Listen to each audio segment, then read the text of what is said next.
Hi again, YouTube.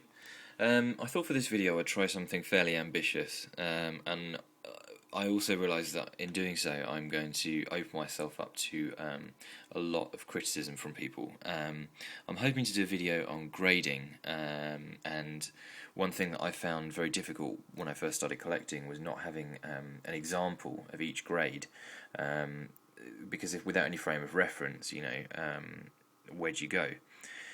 But I would say, as everyone knows, grading is very, very subjective, and these grades are just ones that I've jotted down for each of my books. I tend to keep like an Excel spreadsheet of my collection at any given time with whatever grade I've assigned things. So they're the grades that I've given. They were all graded independently of each other, so one or two of the grades might not add up, and you'll probably have a differing opinion of what the grades are, but this is generally just it's designed to be a sliding scale, so you can see roughly what a fair looks like compared to a near mint. Also say that this is aimed rather at people who are fairly new to the hobby. Obviously you guys who have been grading and stuff and collecting for years, it'll be of little interest to you. It's just designed to help people out because that's the kind of videos I've decided I want to try and get into a bit more. So let's assume you don't really know much about what you're doing. Pick yourself up one of these, the Overstreet Comic Book Grading Guide. There are other online guides and things available, but this is really, really good. It's got loads of sort of intro stuff. Oh, by the way, this bit's fantastic. If you look through the advisors, some of these people are complete freaks. Check out that guy. Awesome.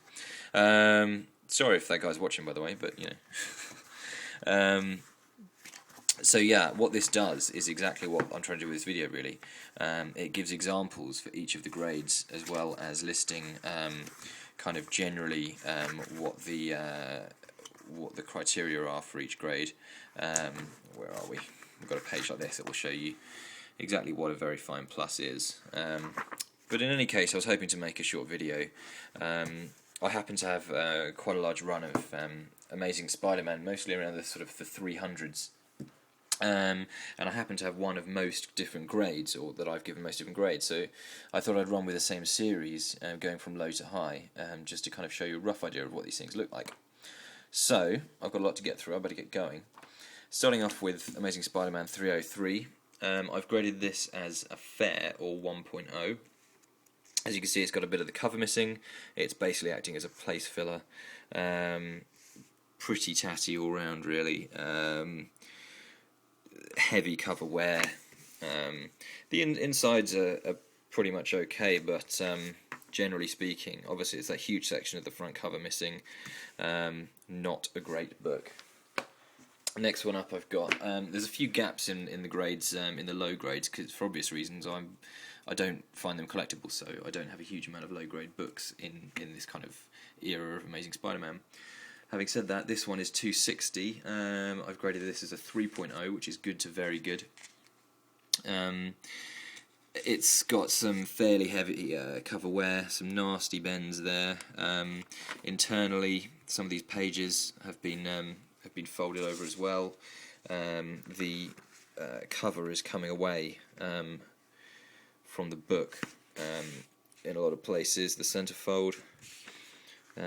Again, nasty creases here, some writing, scribbling on there, nasty spine here, a little bit missing off that edge there. So generally, again, a fairly tatty book, but slightly better than the last one. Okay, the next one up I have is Spider-Man 427. This I've graded as a 4.0, or very good. As you can see instantly, it's got better eye appeal than the others. It's a bit of an unusual one, and it's got this fold-out cover, but it's got a sticker, a price sticker, which it's got a British price on it that you can't remove that without damaging the book. Some nasty spine split just down the end there. Generally speaking, a lot better to look at than these the previous couple that I've looked at, but again, the centerfolds come away at one staple. A lot of other kind of minor defects that are kind of, pushing this out of any other kind of decent collectible grade. Next up we have Spider-Man 317.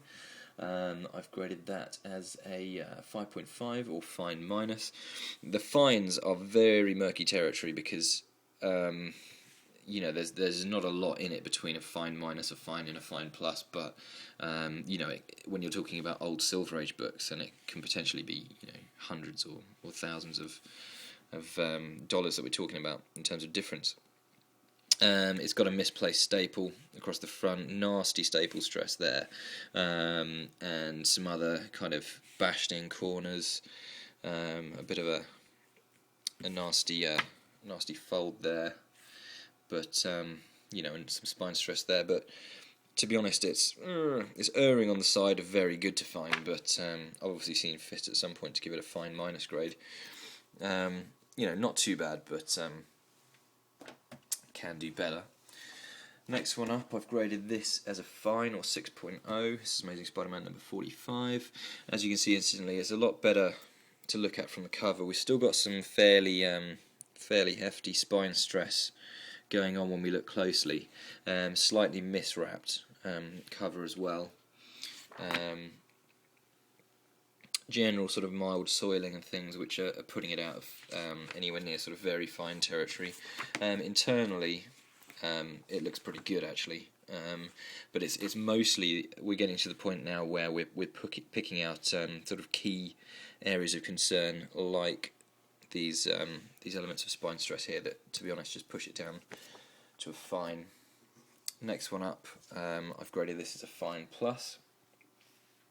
It's an Amazing Spider-Man 308. Now I'm looking at it, I would probably say this was a fine as well, thinking about it, because we've got the same kind of reasonable spine stress here. I hope the camera's picking this up properly, but I think on this particular book that is pretty much all that's wrong with it. The rest of the book is in pretty good shape, so maybe that's why I saw fit to give it a slightly higher grade at the time. But yeah, I would say that that's probably a fine, really, actually, rather than a fine plus. Okay, moving up again, we've got Amazing Spider-Man number 344, which I've called a fine to very fine, or 7.0. As you can see, we've got another sort of a bindery problem. We've got a miswrapped cover again. But aside from that, and a few minor bits of wear, we've got a bit of a sort of folded corner there. We've got some minor spine stress. Again, a corner with a bit of a dent in it. You can see that spine stress a little bit better there, but overall a lot better eye appeal, and there is actually, without too much of a colour break, a bit of a bend there. So that's pushing up into slightly higher territory. Again, I might have overgraded that slightly. I think I ran through this, because they're not worth a great deal, I think I kind of rushed through the grading process with a lot of these. Moving up again, 329. I have seen fit to give this a very fine minus, or 7.5 grade. Instantly you can see it's better than what we've been looking at before. If you hold it up to the light, you can see there's a little bit of spine stress along here. Maybe you can't actually, but you can have to take my word for it. And there's a few minor areas of spine stress. A slightly bashed in corner, which is what's putting it out of the sort of very fine territory. But the rest of the book, again, you can see a bit of a corner problem there. But the rest of the book is in great shape. When you're getting into these slightly higher grades, basically what happens is, nice internal, you've got the problem of you're allowed extra defects if other ones aren't there. So you might have an otherwise immaculate book, but one nasty corner or something. It's kind of a bit more forgivable if the rest of the book is in great shape. This one, we've got Amazing Spider-Man number 304, which I've called very fine, or 8.0. We're getting into a lot more desirable territory here. There is some minor spine stress. That's about really all that's wrong with this book. The corners aren't as perfect as they could be, but otherwise, very fine says it all, really. It's a really, really nice conditioned book. Aside from obviously having some signs that it has been read in the past. Next one up again will be Amazing Spider-Man number 347. This one is a very fine plus, or 8.5. It's got a little tiny bit of spine stress again. I think in this kind of era book, spine stress seems to be the main problem, as you can probably tell. It's got a slightly miswrapped spine, but the spine stress is minor enough that I've decided that this is slightly higher than that last book. There aren't really any other defects to speak of at all. Quite often I find you can, because of the kind of the block adverts that they tend to have on the back, they tend to show up the spine stress better than the front. So when you're grading a book, don't forget to look at the back and give that as much time as you do the front cover, because quite often it shows up defects that you might not have otherwise noticed. That shows up the spine wear, minor spine wear, a little bit more. Again, the inside of that book is in perfect shape. Going up further still, we've got Amazing Spider-Man number 291, which I've called 9.0, very fine or near mint. Or very fine to near mint, rather. Again, it comes down to spine stress, really. This is the point where you're going to have to start taking my word for it, because you can maybe see there's a bit of spine wear there, and another bit there, but it's very minor now. We're getting into kind of nitpicking territory. The back looks great, sharp corners. If you were being very fussy, there's a little bit of soiling there, and there's one or two very minor factors that are putting it out of. You can see the spine stress slightly better there. There are one or two other factors that are putting it, just out of that very top level. Couple of books left. We're going up now to Amazing Spider-Man 334, which I've called near mint minus, or 9.2.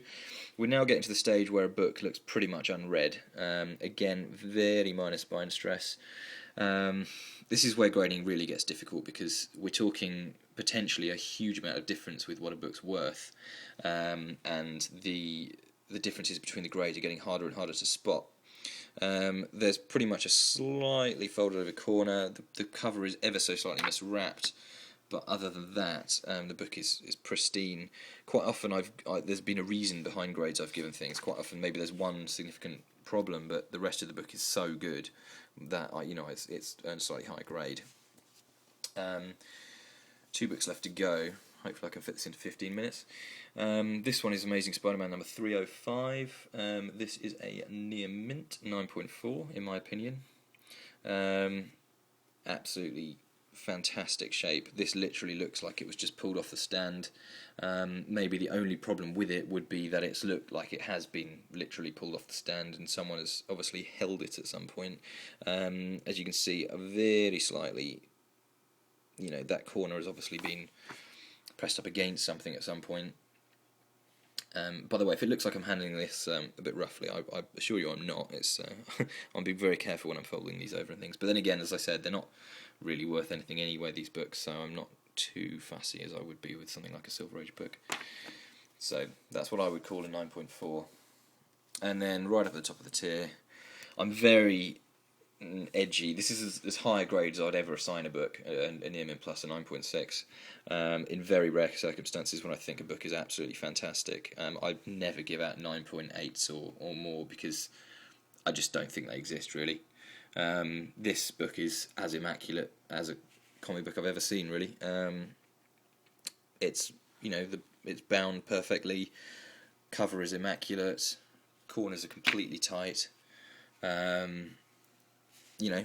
From what I can see visually, literally nothing wrong with it. Maybe if you look very closely again, that corner, it's not 10 out of 10, but near to it as you're ever going to get, pretty much. So that's what I would call a 9.8. Obviously, the other thing to remember is with Silver Age books and Golden Age books, certainly, you can be a bit more lenient. So I'm running out of time now, guys, so I hope that was at least vaguely useful for you, those of you that are reasonably new to the hobby. As I said, I don't know what the camera can pick up necessarily, but I'll hopefully continue to make some videos which are aimed at being a little bit helpful to people. And I'm interested to know your thoughts as well, so please rate, comment and subscribe, and I'll see you guys soon. Thanks, bye.